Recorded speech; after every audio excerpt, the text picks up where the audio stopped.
Merci à tout le monde d'être là d'ailleurs. J'espère que vous allez bien. Et merci aussi à Weevoo pour hoster ce webinaire. Aujourd'hui, on va parler donc des insights d'utilisateurs en B2B. Donc on a Romaïssa Sherbal, qui est directrice produit chez Le Bon Coin, qui a un peu abordé le sujet il y a quelques semaines chez Weevoo lors d'un précédent webinaire. Mais aujourd'hui, ce que je vais essayer de vous expliquer, c'est ce que nous avons mis en place chez Partout sur ce sujet. Donc c'est quelque chose que j'affectionne particulièrement. Je suis ravi de vous faire cette présentation et j'espère que ça vous plaira. Donc tout d'abord, je m'appelle Savignan, j'ai 29 ans, je suis CPO chez Partout. Donc j'ai commencé ma carrière en tant que chef de projet digital chez Catalina Marketing, donc une société dans le retail. Donc mon rôle s'apparentait plus à un rôle de PO. Et donc, j'ai décidé ensuite de rejoindre une entreprise qui s'appelle Six Sense Digital, donc qui est une entreprise intégrée au sein du groupe Vinci Construction, sur laquelle j'étais PO et sur laquelle je travaillais sur un projet de suivi d'analyse de mouvement des sols lors des phases de travaux, donc une application digitale. Après 2 ans chez eux, j'ai décidé de les quitter, de rejoindre Partout en tant que Product Manager et je suis passé CPO quelques mois plus tard. Donc, je l'ai pas cité dans cette liste, mais donc avec 2 amis, pendant le confinement, on en a profité en fait pour lancer un projet qui s'appelle Tribes, c'est followtribes.io, qui est un média à destination des entrepreneurs et sur lequel on va inviter des contributeurs à écrire des articles pour partager leurs expériences. Et il y a quelques semaines, j'ai écrit un article qui concerne les insights dans un contexte B2B, donc le sujet de la présentation d'aujourd'hui. Et si vous voulez plus d'informations sur le sujet, vous pouvez le consulter en ligne ou me demander le lien ou me parler sur LinkedIn en fin de présentation ou plus tard. Donc quelques mots sur Partout. Partout, nous sommes une startup B2B et nous développons une plateforme qui permet donc de gérer des informations d'établissements locaux, comme les horaires, la localisation de ces établissements, etc., et de diffuser ces informations sur des annuaires en ligne tels que Google My Business, Facebook, Foursquare, etc. Donc, vous pouvez vous en douter, avec la situation du Covid, on a eu pas mal de travail ces dernières semaines. Et donc, en plus de ce partage d'informations en ligne, on gère le suivi des avis qui sont laissés par des utilisateurs en ligne sur différentes plateformes et on va pouvoir y répondre, faire des statistiques sur tout ça. Donc, on est une centaine de collaborateurs qui sont dispersés sur 4 pays, la France, l'Espagne, l'Italie et depuis ce début d'année, le Brésil. On gère plus de 300 enseignes, ce qui représente plus de 80 000 établissements locaux. Et notre équipe produit, elle est composée de 9 personnes. Donc, on a 4 product managers, 2 product designers, un product marketing manager, qui est un rôle assez nouveau, comme l'expliquait donc Christopher Parola, de chez Meilleurs Agents, dans un webinaire Weevoo il y a quelques semaines également. Et enfin, un data analyst. Donc, on est organisé en feature team, qui sont au nombre de 4, composés d'un product manager, d'un lead développeur et de 2 à 3 développeurs dans ces feature teams. Et on travaille en Scrum. Donc, qu'est-ce qu'un insight tout d'abord? Un insight, c'est un retour d'utilisateur qui va nous donner des indications sur la perception d'un produit par celui-ci. Plus on va obtenir d'insights, plus simples seront nos prises de décision. En B2B, à la différence du B2C, il nous est plus difficile en fait de récolter des insights parce que la base de persona, elle est énorme. Donc en fait, il est très difficile pour nous de connaître tous nos utilisateurs finaux et on va être obligé de s'appuyer sur des équipes en interne, je vais en parler un peu plus tard, pour pouvoir prendre certaines décisions. Donc, concernant la récolte d'insights, on a Adrien Delière de chez Weevoo qui avait fait un sujet de webinaire sur la récolte en B2C. Il avait fait un petit focus B2B, mais on va rentrer un peu plus dans le détail dans ce webinaire. Donc, chez Partout, on a décidé de diviser le process d'insight en 3 étapes différentes. Tout d'abord, on va avoir la récolte, où l'objectif, ça va être de recueillir les retours des utilisateurs qui proviennent de différentes sources en ligne. Donc, ces sources, on va les voir un peu plus tard. Ensuite, on va avoir le traitement des insights. L'objectif va être de qualifier ces retours pour les rendre exploitables. Et enfin, on va voir la dernière partie qui est la partie exploitation, qui est l'étape qui va nous aider donc à prioriser certains insights ou qui va nous permettre d'affiner certaines fonctionnalités que nous prévoyons de développer ou pas en fonction des insights, des retours d'utilisateurs que nous allons avoir. Donc, pour la récolte, on va parler de 4 méthodes. ces 4 méthodes parmi un grand nombre de méthodes, mais c'est celles qui me paraissent en tout cas les plus importantes dans le contexte de partout, mais il en existe évidemment plein d'autres. Donc, on va avoir dans un premier temps les entretiens utilisateurs, ensuite on va avoir les heatmaps, puis le NPS, donc le Net Promoter Score, et enfin les formulaires. Donc, pour les entretiens utilisateurs, donc l'objectif, ça va être de faire parler nos utilisateurs. Les entretiens, donc c'est une méthode exploratoire. Donc, le but, c'est de découvrir un peu l'usage des fonctionnalités en temps réel et déceler les frustrations de nos utilisateurs. Donc, pour faire ces entretiens, en fait, on doit faire en sorte de poser des questions en fait qui sont non directives pour ne pas fausser les résultats que l'on va recevoir de nos utilisateurs. Par exemple, une question type que l'on pourrait poser, c'est sur ce prototype, pouvez-vous tenter de créer un utilisateur? Donc, la personne va se débrouiller un peu par elle-même, essayer de trouver le bon bouton, la bonne action pour arriver à un résultat. Et dans ce cas-là, on va pouvoir traquer certaines statistiques. Et ensuite, on peut avoir des questions qu'il ne faut surtout pas poser. Donc, c'est par exemple, pouvez-vous créer un utilisateur en cliquant sur le bouton rouge en bas à gauche? Dans ce cas-là, en fait, on va recevoir des résultats qui vont être non exploitables parce que trop orientés et forcément, la personne va avoir la bonne action et on ne pourra pas derrière déceler certaines frustrations. Donc, généralement, nous, les entretiens, ils durent à peu près 1 heure. Pour appuyer les entretiens, j'en parlais juste avant, en fait, on va s'appuyer sur certaines maquettes que l'on va développer. Donc, pour ce faire chez Partout, on va développer des maquettes sur Sketch. Derrière, on va les intégrer sur InVision en ligne pour pouvoir les animer et faire en sorte de rendre les boutons cliquables et de passer d'une vue à l'autre. Et ensuite, pour effectuer nos entretiens utilisateurs, on va uploader donc notre lien que l'on a sur InVision sur un outil qui s'appelle Maze. Et Maze, ça va nous permettre de créer des questions, récolter des résultats, etc. Par rapport à ces maquettes. Donc, on va par exemple poser la question que je disais tout à l'heure à un utilisateur. Pouvez-vous créer cet utilisateur sur le prototype? Donc, on va afficher une pop-up sur Maze. Ensuite, l'utilisateur va effectuer son action. Et une fois l'action effectuée, on va pouvoir récolter certaines statistiques. Par exemple, est-ce que la personne a cliqué au bon endroit? Est-ce que la personne est restée sur la page ou a quitté la page? En combien de temps l'action a été effectuée, etc. Donc, c'est quand même assez puissant comme outil et on s'en sert énormément chez Partout.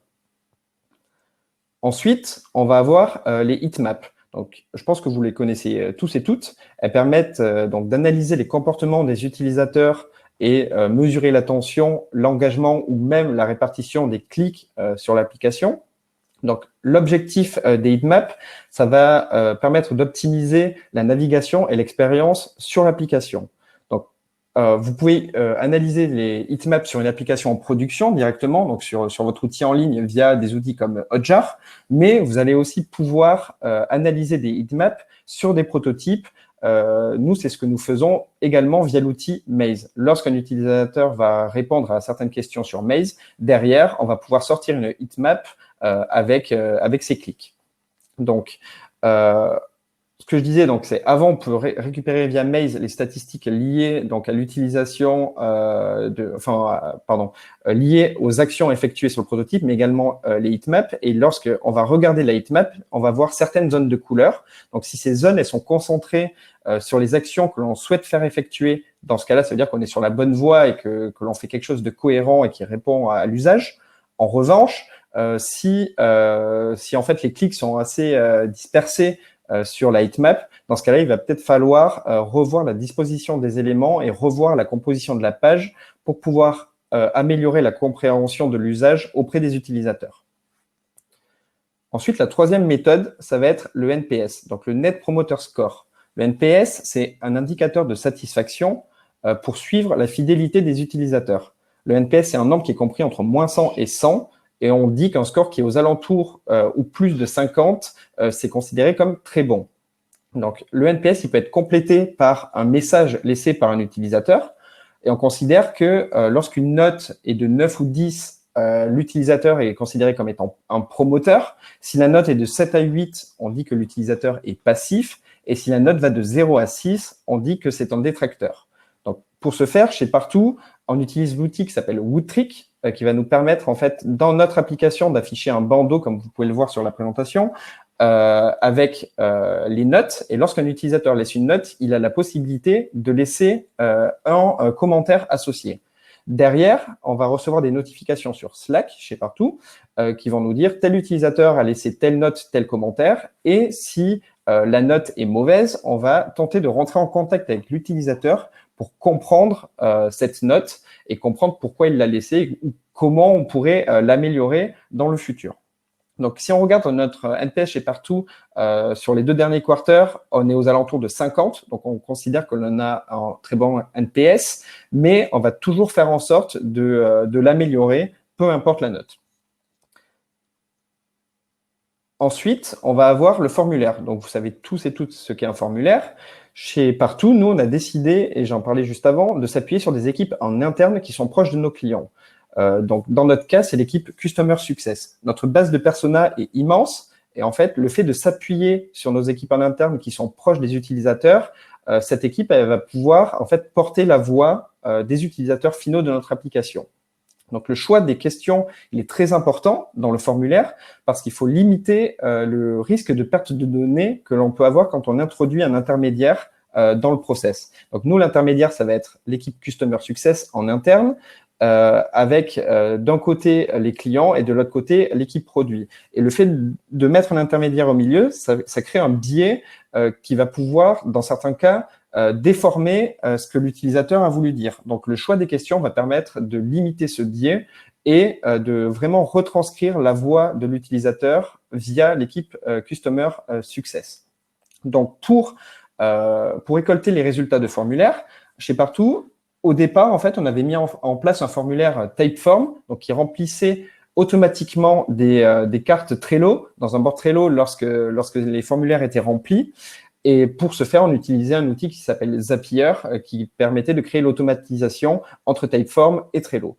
Mais depuis quelques semaines, en fait, on a passé ce process sous Jira Service Desk pour la simple et bonne raison que on est passé sur le Service Desk il y a peu de temps concernant les bugs et on voulait centraliser un peu tous nos process dans un seul et même outil. Donc, on a déplacé tout notre process Typeform, Zapier, Trello que l'on avait dans Jira Service Desk où l'on peut avoir et le formulaire et la centralisation du coup des données que l'on reçoit, des insights que l'on reçoit. Et on va aussi avoir la possibilité derrière de faire des statistiques ou de lier certaines cartes entre elles, etc. Donc, on a vu un gros avantage à ce passage sous Jira Service Desk. Donc, on gagne de temps et d'efficacité et surtout, on peut sortir des statistiques. Pour la partie traitement des insights, on s'est fixé une règle chez Partout à laquelle on tient énormément, c'est qu'un insight doit correspondre à un besoin utilisateur. Donc, pour traiter les insights, donc je vais expliquer juste après ce qu'on appelle le traitement des insights. En fait, on a mis en place un process tournant dans l'équipe produit où chaque semaine, un product manager est responsable du traitement des insights que l'on reçoit durant cette semaine. Donc, lorsqu'on reçoit un nouvel insight, derrière, le product manager va avoir 3 différents choix. Soit l'insight est correctement rempli, compréhensible, et dans ce cas-là, le product manager va simplement le taguer avec le nom de la fonctionnalité que l'insight représente. Donc, si, par exemple, on reçoit un insight qui nous dit il faut faire des Google Forms dans l'application Partout, on va taguer l'insight Google Forms. Derrière, on va pouvoir faire des regroupements avec ces tags, mais je vais en parler juste après dans la partie d'exploitation. Ensuite, on peut avoir le cas où on reçoit un insight, mais celui-ci est incomplet ou non compréhensible par le product manager. Dans ce cas, le PM va rentrer en contact avec la personne qui a laissé l'insight pour l'affiner et en fait, il va itérer avec elle jusqu'à avoir un insight qui soit compréhensible et exploitable. Et dans ce cas-là, il va simplement le taguer derrière. Et enfin, le dernier cas, c'est on peut recevoir un insight qui correspond à plusieurs besoins utilisateurs. Et dans ce cas, le rôle du PM, ça va être de découper cet insight en autant d'insights qu'il y a de besoins utilisateurs dedans. Et il va également les taguer derrière. Donc, une fois que les insights ont été tagués, derrière, le product manager va avoir 2 choix. Soit les insights sont exploitables et correspondent à la vision que l'on s'est fixée chez Partout. Dans ce cas-là, on va dire que les insights sont en treatment done, donc ils ont été traités. soit en fait, on va pouvoir les dropper. Donc, quand on dit que l'on drop un insight, c'est-à-dire qu'on va l'archiver. On ne va jamais supprimer un insight parce qu'un besoin que l'on n'a pas aujourd'hui, ça peut être un besoin de demain. Si on change la vision, si on souhaite développer de nouvelles fonctionnalités, si on fait un pivot, etc. Dans ce cas-là, un besoin que l'on n'a pas maintenant, il pourrait devenir un besoin de demain. Et c'est la raison pour laquelle on ne les supprime pas. Pour la partie exploitation, lorsqu'on parle d'exploitation, en fait, c'est transformer la matière première exploitable que l'on a en consommable par une équipe de développement sans perdre la valeur initiale de l'insight. Donc, pour suivre les insights qui ont été laissés, en fait, on a mis en place un dashboard d'analytics, donc que vous pouvez voir sur la présentation, qui va nous permettre en fait d'influencer la roadmap et de connaître les souhaits de nos utilisateurs. Donc, dans ce dashboard d'analytics, on va suivre quelques KPI et les plus importantes, ça va être les fonctionnalités les plus demandées par nos utilisateurs. Donc, pour sortir cette KPI, on va s'appuyer sur le tag des insights qui a été fait par le product manager dans la partie traitement. Donc, on va faire des regroupements. Lorsqu'on a plusieurs insights qui parlent d'une fonctionnalité, et bien derrière, lorsqu'on va développer cette fonctionnalité, on va se baser sur ces KPI et on va aller regarder chaque insight qui traite de cette fonctionnalité pour pouvoir l'affiner. Derrière, on va regarder quelles équipes en interne laissent le plus d'insights. J'en parlais tout à l'heure, on s'appuie sur nos équipes en interne pour récolter les insights. Donc, principalement l'équipe Customer Success, mais on s'est rendu compte chez Partout qu'on avait d'autres équipes qui étaient en contact avec les clients, mais qui ne laissaient pas d'insights. Donc, on a décidé en fait de suivre cette KPI pour pouvoir les objectiver sur ce sujet-là et faire en sorte qu'ils nous remontent des insights. Une fois de plus on va avoir d'insights, plus simples seront nos prises de décision dans le futur. Et enfin, le dernier point, ça va être le top 5 des personnes qui laissent le plus d'insights. Et donc ça, c'est important pour nous en interne, pour remercier ces personnes, pour faire en sorte qu'elles motivent d'autres personnes à en laisser, et surtout pour continuer de les motiver elles-mêmes à laisser des insights. Donc c'est un KPI qui est très important pour de l'interne. Donc, tous les insights que l'on reçoit, ils n'ont pas tous vocation à être développés. S'ils ne correspondent pas à la vision de Partout ou s'ils n'apportent aucune valeur, que ce soit en termes de chiffre d'affaires ou autre, dans ce cas-là, on va les archiver. On ne les supprime pas pour les raisons que j'ai citées précédemment. Lorsque l'on va spécifier une nouvelle fonctionnalité, les insights, en fait, ils vont nous être d'une grande aide parce qu'ils vont nous permettre d'affiner certains aspects de la fonctionnalité en se basant donc sur plusieurs retours de plusieurs utilisateurs. Et donc, ça va être très important pour nous pour prendre de bonnes décisions lors des spécifications. Et enfin, depuis quelques mois, donc depuis que l'on a des statistiques concernant les insights, on a décidé aussi de créer des KPI en amont du développement des fonctionnalités que l'on souhaite développer chez Partout. Donc, on va fixer quelques KPI avant de développer les fonctionnalités pendant la phase de spécification. Et en fait, les insights, ils vont nous permettre de définir ces KPI en amont. Et ce sont des KPI derrière qui vont nous permettre de suivre, une fois que la fonctionnalité est développée, son usage à 1 mois, après 3 mois, etc. et définir si ce sont des succès ou des échecs dans le temps. Donc, c'est tout pour moi et je vais vous laisser poser des questions. Donc, j'ai vu avec Marcel, je vais enlever ma présentation Je suis là pour pouvoir inviter des personnes sur scène. Voilà. Alors, hop, comment je fais? C'est bon, attends, je le fais. Normalement, ok, là c'est bon. J'arrive dans 2 petites minutes. Ça a frisé, justement. J'arrive, si tu peux prendre des questions déjà. Ok, alors, je vais regarder le chat, je n'y avais pas accès.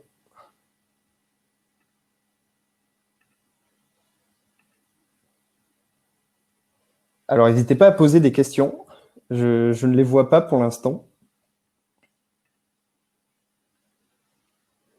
Avez-vous un exemple concret sur la dernière partie?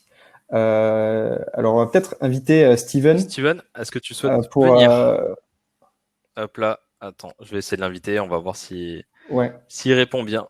Hop là, est-ce que Steven, invité sur scène.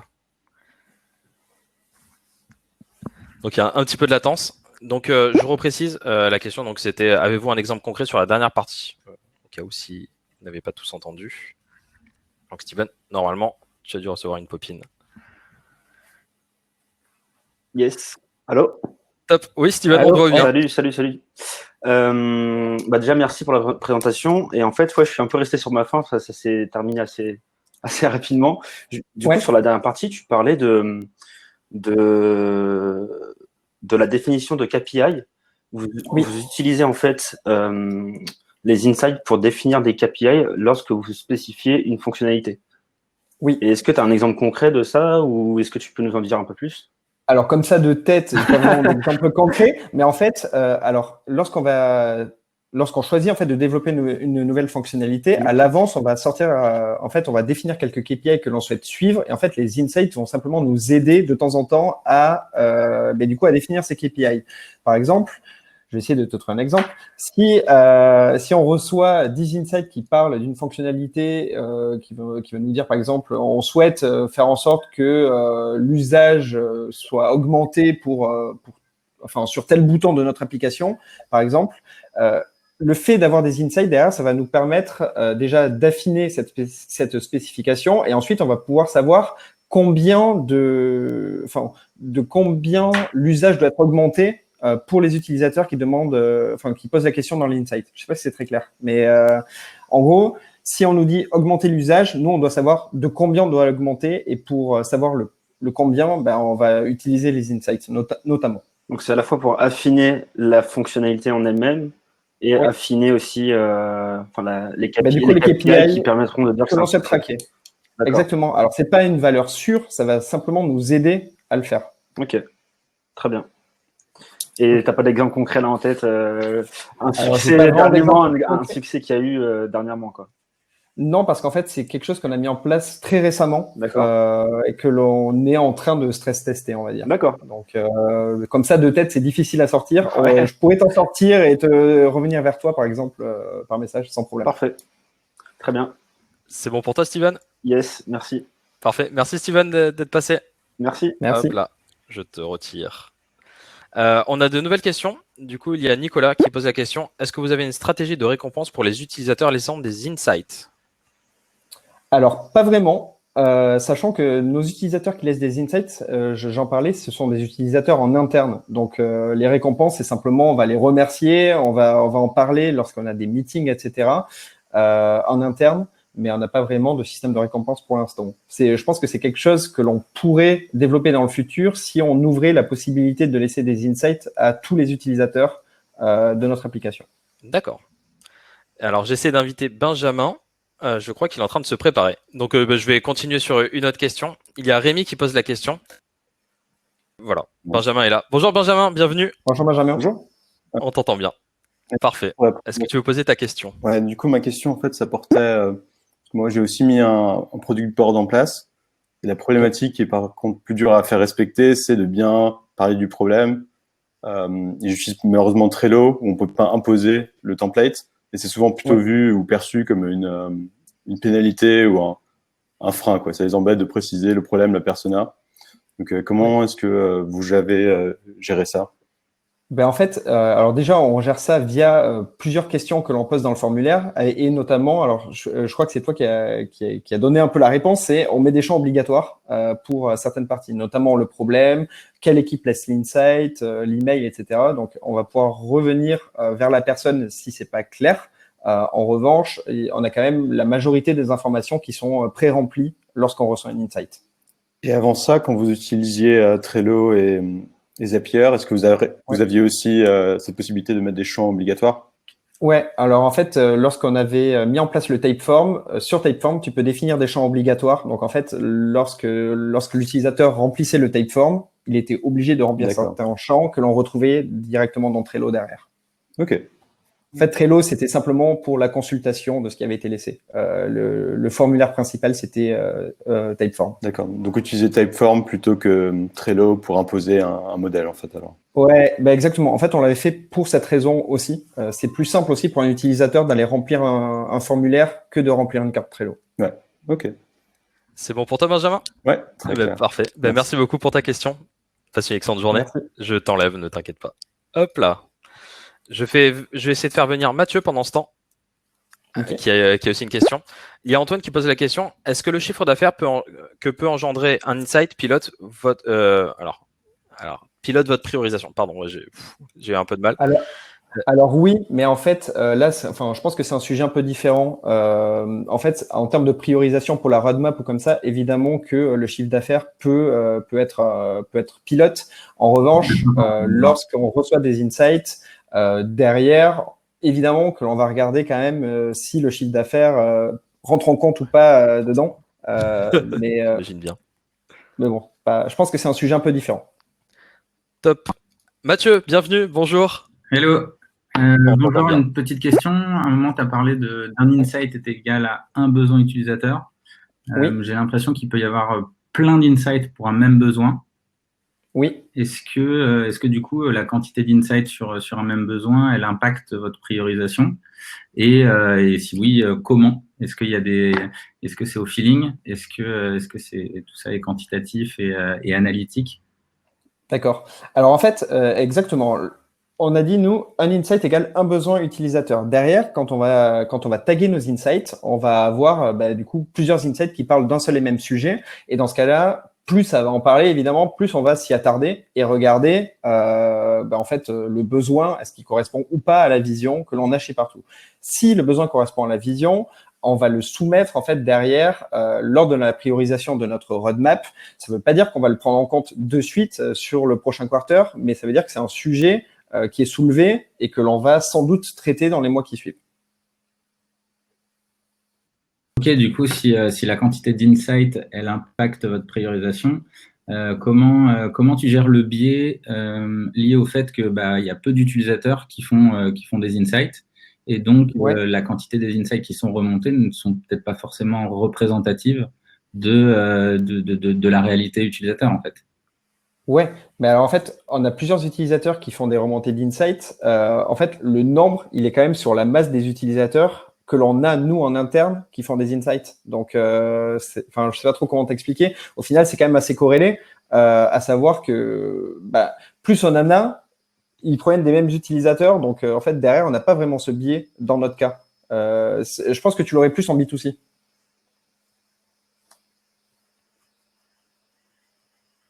Ah, t'es muté. Je suis pas tout à fait d'accord. J'ai l'impression que justement en B2C, il y a une telle masse que la voix d'un utilisateur, elle prend pas le pas sur les autres, alors qu'en B2C, justement, on a c'est un peu celui qui crie le plus fort, entre guillemets, ou qui rapporte le plus un problème, parce qu'il y a des gens qui, c'est dans leur nature de se plaindre, de critiquer dans le bon sens du terme.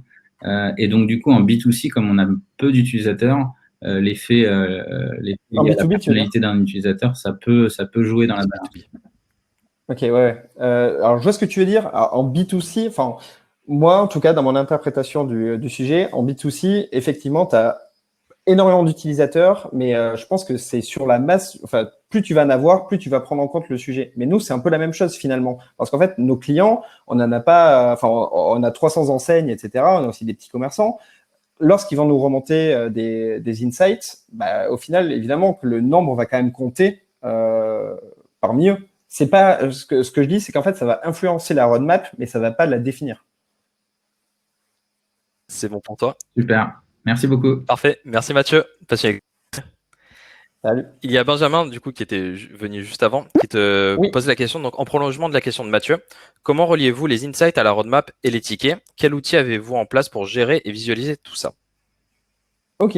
Par rapport aux insights et aux tickets, on utilise uniquement le service desk et un dashboard d'analytics que l'on a mis en place. On a fait il y a peu aussi un dashboard de Data Studio qui nous remonte des insights du NPS, etc.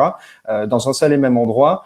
En fait, lorsqu'on va définir la roadmap, on va jeter un œil à ce dashboard, à ces dashboards. Mais en fait, on a aussi d'autres sujets à côté où les insights, ça va être uniquement le chiffre d'affaires. Ça revient un peu à la question qui était posée tout à l'heure avec le pilote, chiffre d'affaires, etc. Ouais. C'est deux sujets différents. On va y jeter un œil, ça va influencer la roadmap, mais ça ne va pas la définir. D'accord. Bonjour Rémi, bienvenue. Hello Marcel, hello Sabine. Ouais. J'avais une petite question parce que tu as évoqué 4 différentes sources d'insight que vous exploitez vous. Ah, t'es muté. C'est moi, désolé. C'est moi, désolé. Je reprends depuis le début, du coup. Ouais, tu as évoqué 4 sources différentes d'insights utilisées chez vous. Je voulais savoir si elles généraient la même quantité d'insights chacune, et s'il y avait une différence de qualité, parce que je l'imagine assez facilement, donc je voulais un peu avoir ton retour là-dessus. Ouais, alors en fait, ça génère pas du tout les mêmes nombres d'insights. Nous, pour l'instant, par exemple, le NPS, on en reçoit tous les jours, on a quand même une bonne quantité.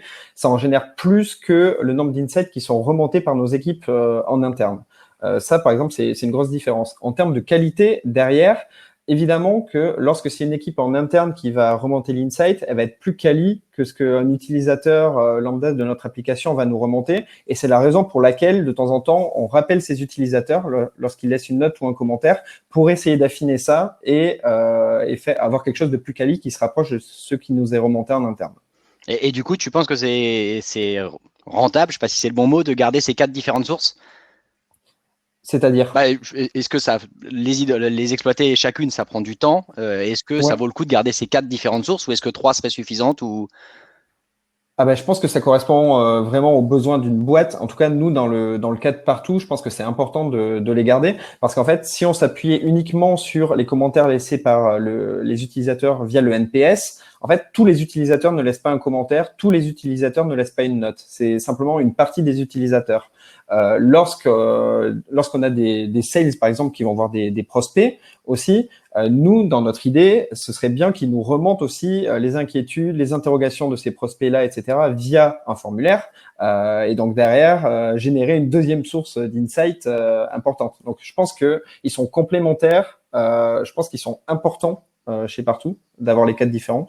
Après, je peux comprendre que dans certaines entreprises, je pense aussi en fonction de la taille de l'entreprise, on ne soit pas obligé d'utiliser 4 méthodes différentes. Ok, c'est très bien. Merci. Merci à toi. Toi, Rémi. Alors, on va faire venir Martin. Je l'invite sur scène. En même temps, il y a Mathieu qui pose la question. Qui utilise l'outil Product Board? Donc, n'hésitez pas à répondre dans le chat. Comme ça, on essaie de voir un petit peu à main levée est-ce qu'il y en a qui l'utilisent. Sachant justement qu'on en parlait juste un peu. Il y a l'outil Cycle qui va arriver un peu sur le marché et qui pourra essayer de concurrencer un petit peu le Product Board. Bonjour Martin, bienvenue. Hello. Salut Martin. Bien. Quelle est ta question? Je me demandais du coup, quand c'est des personnes qui ne sont pas forcément sensibilisées à l'UX, qui reportent des insights, des feedbacks, notamment les commerciaux qui sont en rendez-vous, comment vous vous assurez qu'il n'y a pas un biais dans le report de l'insight, qu'il n'y ait pas une confusion sur la compréhension du besoin ou du problème identifié? Alors en fait, c'est ce que j'essaie de raconter tout à l'heure. C'est le formulaire que l'on a mis en place. En fait, les questions qui sont posées dans ce formulaire sont là pour éviter le biais. Je pense qu'il y en aura toujours, que l'on pourra certainement pas déceler facilement parce qu'on n'est pas en direct avec l'utilisateur final, mais en fait, on essaie de le limiter. Donc ça, c'est l'objectif du formulaire. Ensuite, quand tu parles d'UX, donc je pense que tu parles plus des tests utilisateurs via des maquettes. Dis-moi si je me trompe. Pas forcément, mais c'est vrai que les UX qui ont l'habitude de faire des entretiens, quand ils se retrouvent confrontés à un problème, typiquement les problèmes que les commerciaux rencontrent, les questions qu'ils rencontrent lors de démos par exemple, un UX va avoir tendance à creuser, à essayer de faire parler un peu le prospect et pas forcément un commercial. Exactement. Alors en fait, là, c'est la différenciation. Lorsqu'on va faire des entretiens utilisateurs, c'est souvent en fait, on a notre product designer qui est là, un de nos product designers qui participe à cet entretien avec le PM.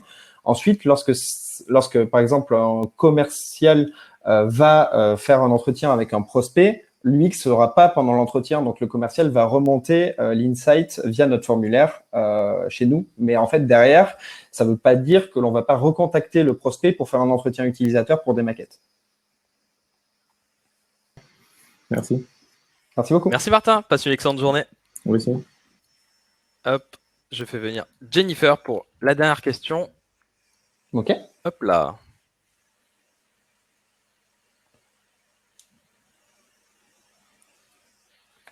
Par contre, on ne voit pas beaucoup de réponses sur le chat pour l'outil produit. Bonjour Jennifer, bienvenue. Bonjour Jennifer. Ouais, moi j'ai une question, c'est plus par rapport quand tu es dans une entreprise où pour l'instant la récolte d'insights, c'est pas forcément leur priorité, il y a très peu d'outils mis en place. Quel conseil tu aurais à nous donner pour sensibiliser l'entreprise dans un premier temps et peut-être quel outil mettre en place step by step pour arriver à la fin à une récolte comme là, toi, tu viens de présenter en fait.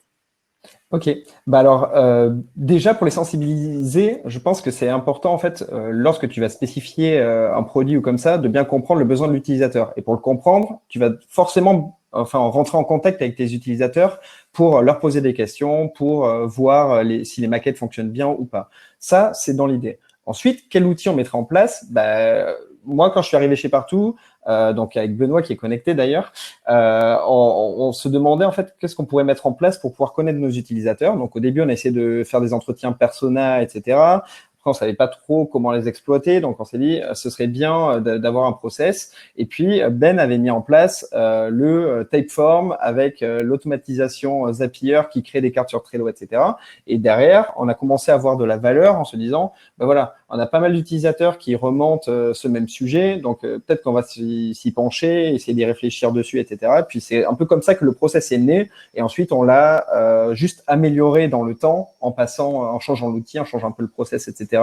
pour arriver à quelque chose qui correspond à notre besoin. Donc moi, ce que je te dirais, c'est commence par des outils style Typeform Trello pour démarrer, et pour les sensibiliser, il faut que tu appelles les utilisateurs, que tu leur poses des questions, savoir connaître un peu leur utilisation de l'outil, etc. pour faire en sorte qu'ils te laissent des insights. Merci. Super réponse. Oui. Parfait. Merci Jennifer. Merci. Merci Savinien pour cette présentation. Merci à tous d'avoir aussi participé, d'être venus sur scène. Je pense que c'était un peu plus interactif. Je ne sais pas ce que tu en penses, Savinien. Ouais, c'était très sympa. Merci infiniment, Savinien. C'était vraiment une super présentation. J'espère que vous avez tous apprécié. Merci à tout le monde. Avant de terminer, juste, je vous présente du coup les prochains webinars, enfin en tout cas le prochain webinar qui aura lieu la semaine prochaine, donc vendredi prochain à 12h30, qui sera fait par Benoît Terpereau de chez Deezer, donc VP Product de chez Deezer, qui va nous parler de produits et de passion. Donc comment est-ce qu'on peut mélanger un petit peu la passion, donc par exemple lui est passionné de musique, et comment est-ce qu'il est arrivé donc chez Deezer. Merci à tous d'avoir participé à ce webinaire. Merci à tous de l'avoir suivi. Merci Savinien encore infiniment pour ce webinaire. Merci tout le monde. Merci Marcel. Merci Wivou. Et passez une excellente journée et passez un excellent week-end. Merci à tous. Au revoir. Bon week-end.